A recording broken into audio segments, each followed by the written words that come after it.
56e lettre de Sénèque à Lucilius.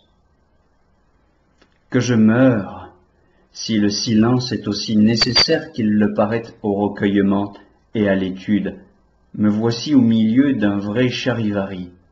Je suis logé juste à côté d'un établissement de bains, et maintenant représente-toi tout ce que peut la voix humaine pour exaspérer les oreilles. Quand les champions du gymnase s'entraînent en remuant leurs haltères de plomb, quand ils peinent ou font comme s'ils peinaient, je les entends geindre. Chaque fois qu'ils renvoient le souffle retenu, ce sont des sifflements, un halètement des plus aigres.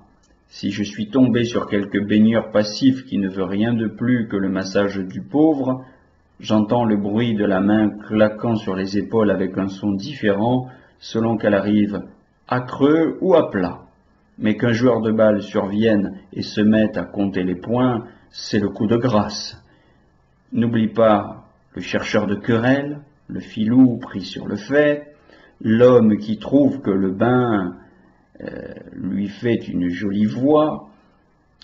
N'oublie pas la piscine et l'énorme bruit d'eau remué à chaque plongeon, outre ces gens qui, à défaut d'autre chose, ont des intonations naturelles. Figure-toi l'épileur qui reprend sans cesse un glapissement en fossé afin de signaler sa présence, et ne se taisant que pour écorcher les aisselles et faire crier un autre à sa place.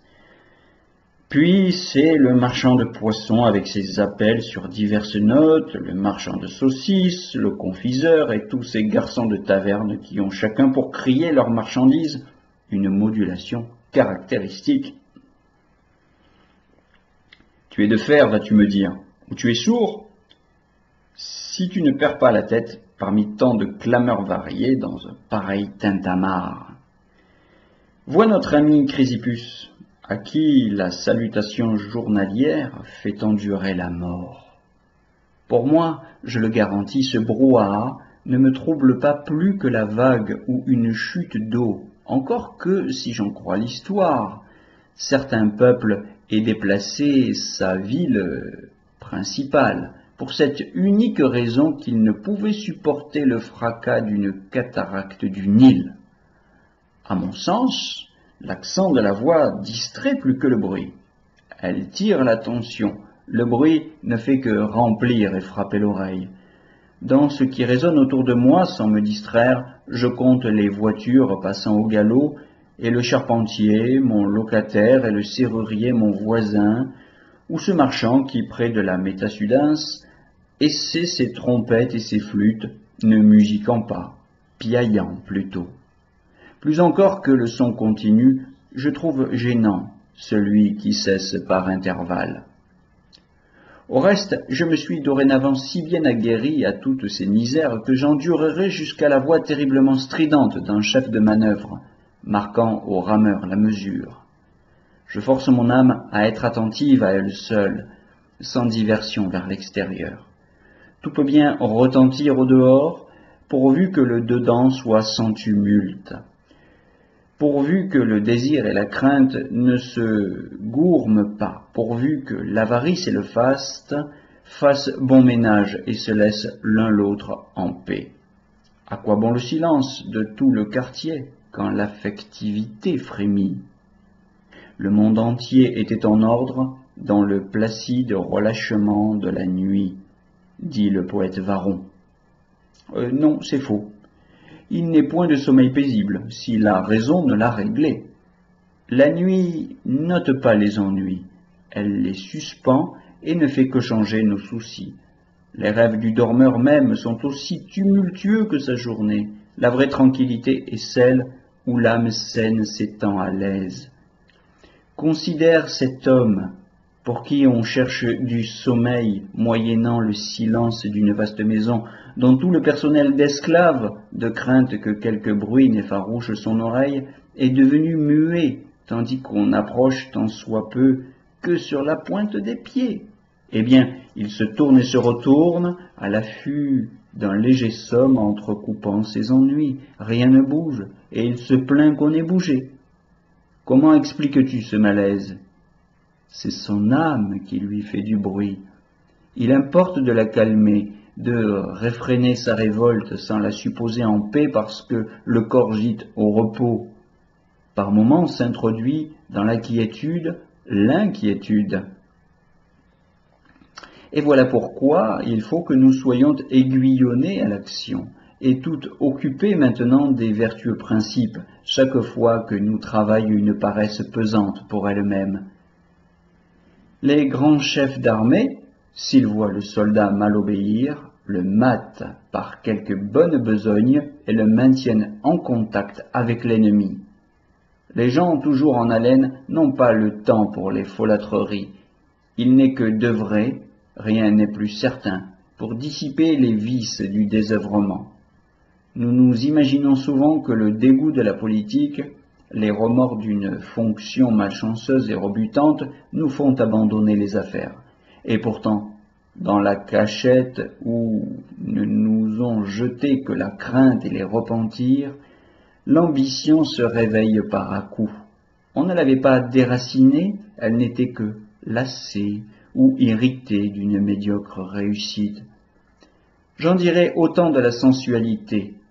Elle semble, une fois pour toutes, avoir quitté la place. Puis, quand nous avons bien fait profession de tempérance, elle nous tente, et au milieu même de l'abstinence, vise des plaisirs non condamnés, simplement quittés.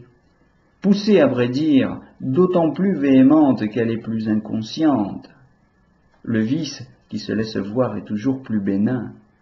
Ainsi la maladie tend vers la guérison lorsqu'une éruption la tire de l'ombre et qu'elle se déclare dans toute sa force. La cupidité, par conséquent, l'ambition, toutes les maladies de l'âme humaine ne sont jamais plus pernicieuses, sachons-le, que lorsqu'elles y séjournent sous un semblant de santé. Nous nous croyons dans l'état de repos et nous n'y sommes pas.